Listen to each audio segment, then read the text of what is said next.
ஒரே ஒரு 5 லிட்டர் இதய மந்த்ரா கடல் எண்ணெய் பேக் ஒரு மாசம் முழுசுக்கும் அத்தனை சமையல் முடிச்சு விடலாம். இதய மந்த்ரா. கோவை ஊடக சகோதரர்கள் உங்கள் அனைவருக்கும் என்னுடைய அன்பு கலந்த வணக்கத்தை தெரிவித்துக் கொண்டு, தமிழக முதலமைச்சர் திரு ஸ்டாலின் அவர்கள் தன்னுடைய ஆட்சியினுடைய தோல்வியை மறைப்பதற்காக கடந்த 4 ஆண்டுகள், கிட்டத்தட்ட 4 ஆண்டுகள் தமிழக மக்கள் சொல்ல முடியாத துயரத்தில் இருந்து கொண்டிருக்கிறார்கள். மின்சார கட்டண உயர்வு, சொத்து வரி உயர்வு, டாஸ்மார்க் ஊழல், இப்படி பல ஊழல்கள் இன்றைக்கு ஊழல்களில் தெரிவித்து கொண்டிருக்கிறார்கள். அரசாங்கத்தை நடத்துவது முதலமைச்சரா என்பதே ஒரு கேள்விக்குறியாக இருக்கிறது. தம்பிகள் தான் இந்த ஆட்சியை நடத்தி கொண்டு இருக்கிறார்கள்.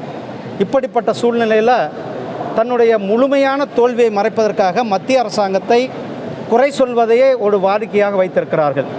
திரு ஸ்டாலின் அவர்கள் ஏற்கனவே பீகாரில் ஜாதிவாரி கணக்கெடுப்பு நடத்தியிருக்குது, தெலுங்கானாவில் நடத்தியிருக்கிறாங்க.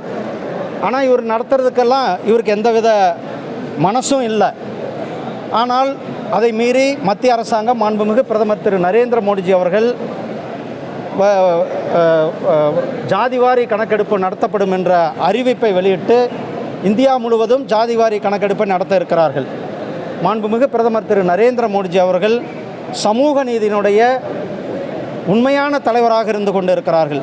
இங்கு போலி சமூக நீதி பேசிக்கொண்டு, போலியாக வேடத்தை போட்டுக்கொண்டு திரு ஸ்டாலின் அவர்கள் மக்களை இல்லாத ஒரு விஷயத்தை திசை மறுசீரமைப்பில் இல்லாத ஒரு விஷயம், எங்கேயாவது அந்த விஷயத்தை நாம் பேசியிருக்குமா?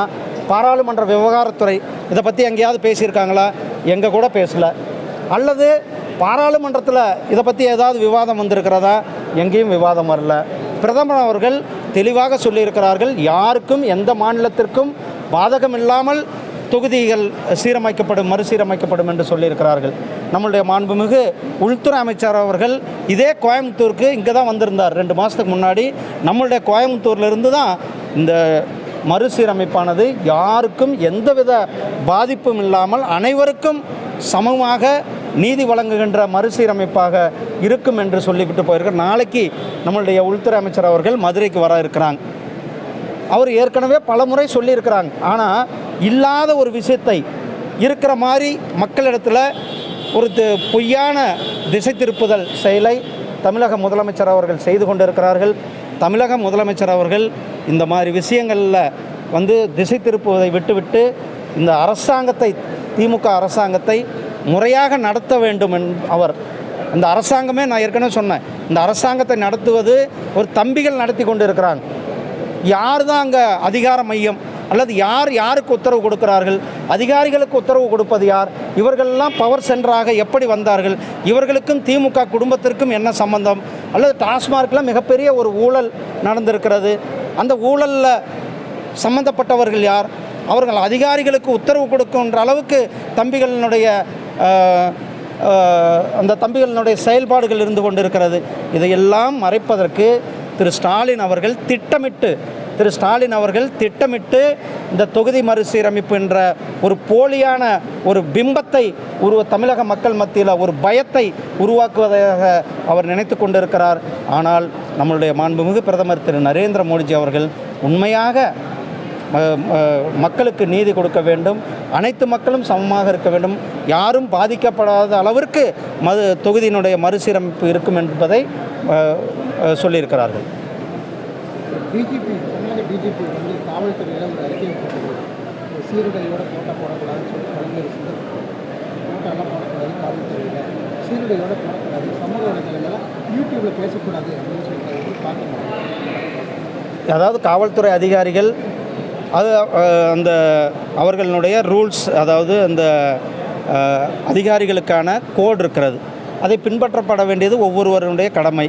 அதே நேரத்தில் அவர்களுடைய கருத்தை சொல்லுவதில் ஒவ்வொருவருக்கும் கருத்து சொல்லுகின்ற உரிமை இருக்கிறது. நம்ம நாடு அடிப்படை சுதந்திரம், அதாவது கருத்து சொல்லுவது என்பது, கருத்துரிமை என்பது அடிப்படை உரிமைகளாக இருக்கிறது, ஃபண்டமெண்டல் ரைட்டில் இருக்கிறது. அதே நேரத்தில் அவர்களுடைய ஃபண்டமெண்டல் ரைட்டை பாதிக்காமையும் இருக்க வேண்டும் என்பது என்னுடைய எடப்பாடி பழனிசாமியும் அந்த தொகுதி பரிசீலனை எந்த பிரச்சனையும் வரக்கூடாது அப்படின்னு இல்லை, அவரே நேற்று சொல்லியிருக்காரு. நம்ம எல்லாருமே நம்மளே எப்படின்னு எடுத்துக்கலாம். இல்லை அவர் தெளிவாக சொல்லியிருக்கிறார். அதாவது இப்போ வந்து அதை பற்றின ஒரு விஷயமே இல்லை. அப்படி இருக்கும் பொழுது இவர் ஏன் திரு ஸ்டாலின் அவர்கள் மக்களை திசை திருப்புகிறார் என்று தான் அவர் கேள்வி கேட்டிருக்கிறார். ஆக வந்து பொதுமக்களை திசை திருப்புகின்ற பணியை தான் ஸ்டாலின் செய்து கொண்டிருக்கிறார் என்பதை நம்மளுடைய மரியாதைக்குரிய அண்ணன் எடப்பாடி அவர்கள் சொல்லியிருக்கிறார். விஜய் வந்து பாஜக பக்கம் வருவாங்க, பேச்சுவார்த்தை நடத்திருக்கீங்களா? இந்த மாதிரி இதெல்லாம் எங்களுடைய தேசிய தலைவர்கள் சொல்லுவார்கள். ஆனால் இன்றைக்கு தமிழகத்தில் இந்த அரக்கர்கள், திமுகனுடைய அரக்கர்கள் ஒரு மிக கொடுங்கோலனுடைய ஆட்சி நடந்து கொண்டு இருக்கிறது. இந்த ஆட்சியை அகற்றுவதற்கு ஒரு மிகப்பெரிய அளவில் அனைவரும் ஒன்று திரள வேண்டும் என்பது தான் நம்மளுடைய எண்ணமாக இருந்து கொண்டிருக்கிறது. கூட்டணி பற்றியெல்லாம் நம்மளுடைய தேசிய தலைவர்கள் தான் முடிவு செய்வார்கள். பாமக வெளியே போயிருங்க சார். ஆனால் நான் தான் சொல்கிறேன்னே, எல்லாருமே எங்களுடைய கூட்டணியை பொறுத்தளவுக்கு எங்களுடைய தேசிய தலைமை அவர்கள் என்ன முடிவு சொல்லுகிறார்களோ அதை வந்து நாங்கள் நிறைவேற்றுவோம். நன்றி. கூட்டணியில் இருந்ததே விருப்பம் இல்லாமல் தான் இருந்ததா டாக்டர் ராமதாஸ் சொல்லியிருக்காரு. அவங்கள வந்து கட்டுப்படுத்தி வச்சுருக்கீங்களா? அண்ணா, நாங்கள் வந்து யாரையும் கட்டுப்படுத்துவது கிடையாது. எந்த கட்சியினுடைய உள்விவகாரங்களில் தலையிடுவது எங்களுடைய பழக்கம் இல்லை. எங்களுடைய கட்சியை வளப்படுத்துகின்ற வேலைகளில் நாங்கள் சென்று கொண்டிருக்கிறோம். நாங்கள் கூட்டணி என்று வரும்பொழுது அனைவரையும் அரவணைத்து செல்லுகின்ற ஒரு கூட்டணி, தேசிய ஜனநாயக கூட்டணியாக எங்கள் கூட்டணி இருக்குது. இப்போ அமித்ஷா வரும்போது கூட்டணி தலைவர்கள்லாம் சந்திக்கிறதுக்கான வாய்ப்பு இருக்கா? யாரெல்லாம் சந்திக்க? வெயிட் பண்ணுங்கள், நாளைக்கு வெயிட் பண்ணுங்கள். உங்களையெல்லாம் கூப்பிட்டு தானே பண்ணுவோம், தெரியாமையாக பண்ணுவோம். முழுமையடையும் அப்படின்னு சொல்கிறாங்க. நாளைக்கு வெயிட் பண்ணுங்கண்ணா, கொஞ்சமாவது சஸ்பென்ஸ் வேணாமா உங்களுக்கெல்லாம்? முருகர் மாநாட்டை தமிழ்நாட்டில் நடத்துவது தான் உரியதாக இருக்கும். ஏன்னா தமிழ் கடவுள் நாம் இங்கே நடத்துவது, நாம் ஒரே தேசம், ஒற்றுமையான தேசம் என்பது தான். அதனால தான் நாம் காசி தமிழ் சங்கமத்தை ஒவ்வொரு வருஷமும், ஒரு வருஷம் மட்டும் நடத்தலை, ஒவ்வொரு வருஷமும் காசியில் நடத்தி கொண்டு இருக்கிறோம். அது யார் நடத்துறது? யூபி மக்கள் நடத்துகிறாங்க. தமிழ் கலாச்சாரத்தை, தமிழ் பண்பாடை, தமிழ் இலக்கியங்களை ஊக்குவிப்பதற்காக காசி தமிழ் சங்கம் நிகழ்ச்சியை நாம் நடத்தி இருக்கிறோம். அதே போல் குஜராத்தில் சௌராஷ்டிரா தமிழ் சங்கமும் நாம் நடத்தியிருக்கிறோம். தேவைப்பட்டால் நாம் உலகத்தில் எங்கே வேணாலும் நடத்தலாம். முருக பக்தர்கள் மாநாடு இப்போதைக்கு நாம் நடத்துவதற்கு இங்கே முடிவு பண்ணியிருக்கிறோம். இது வந்து நாம் எங்கே வேணாலும் கூட நடத்துவது நாம், ஏன்னா முருகர் கடவுள் என்பது அனைவருக்குமான கடவுள், தமிழ் கடவுள், உலகத்திற்கான கடவுள். அந்த கடவுளினுடைய மாநாடுகளை, அந்த பக்தி மாநாடுகளை எங்கே வேணாலும் நடத்தலாம்.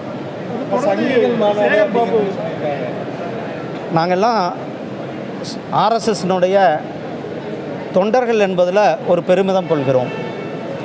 இதில் யாரோ ஒருத்தர் சங்கின்னு சொல்கிறது, இதையெல்லாம் பற்றிலாம் நாங்கள் கவலைப்பட போகிறதில்ல. எங்களுடைய நோக்கம், எங்களுடைய மாநாடு, எங்களுடைய முருக பக்தர்களுடைய மாநாடு. உங்களுக்கு பாருங்கள், எப்போ கந்த சஷ்டி கவசத்தை இழிவுபடுத்தினாங்க, அப்போ வெற்றிவேல் யாத்திரை நாம் நடத்தணும். அந்த வெற்றிவேல் யாத்திரை வந்து நடத்தும் பொழுது பொதுமக்கள், கொரோனாவையும் தாண்டி பொதுமக்கள் ஒரு மிகப்பெரிய ஒரு ஆதரவை கொடுத்தார்கள். அதுபோல் இப்போ இங்கே திருப்பரங்குன்றத்தில் ஒரு இஷ்யூ ஆனது. அப்போ வந்து முருக பக்தர்கள்லாம் இணைந்து, முருக பக்தர்கள்லாம் மனவேதனையோடு அவர்களெல்லாம் இணைந்து ஒரு பெரிய ஒரு மாநாட்டை நடத்துவதற்காக முருக பக்தர்கள் சார்பாக இந்த மாநாடானது ஏற்பாடாக இருக்கிறது. ஏதோ வந்து பிஜேபி நடத்துறது அல்லது வேறு யாரோ நடத்துறது. இது வந்து முருக பக்தர்களுடைய அனைத்து முருக பக்தர்களும் இணைந்து ஒரு மிகப்பெரிய ஒரு மாநாட்டை நடத்த இருக்கிறோம். பாஜக வந்து முருகர் கை கொடுப்பார்னு நினைக்கிறீங்களா? அதாவது வந்து போன முறை 4 சீட்டுகள் கிடைத்தது. முருகருடைய துணை பாரதிய ஜனதா கட்சிக்கு இருக்கிறது, தமிழ்நாட்டுக்கு இருக்கிறது, தமிழ் மக்களுக்கு இருக்கிறது. நன்றி அண்ணா. லட்டு போகிறது 4 பேருக்கு ஜாமீன் வழங்குறதுக்கு சிறப்பு புலனாய்வு குழு எதிர்ப்பு தெரிவிக்கிறது. கலப்படம் செய்வது எந்த விதத்திலும் ஏற்றுக்கொள்ள முடியாது. கலப்படம் செய்பவர்கள் கடுமையாக தண்டிக்கப்பட வேண்டும் என்பது தான் நாம் தொடர்ந்து வலியுறுத்தி இருக்கிறோம். அவர்கள் மேலே ஆந்திர அரசாங்கம் நடவடிக்கை எடுத்திருக்கிறது, வரவேற்கிறேன். நன்றி.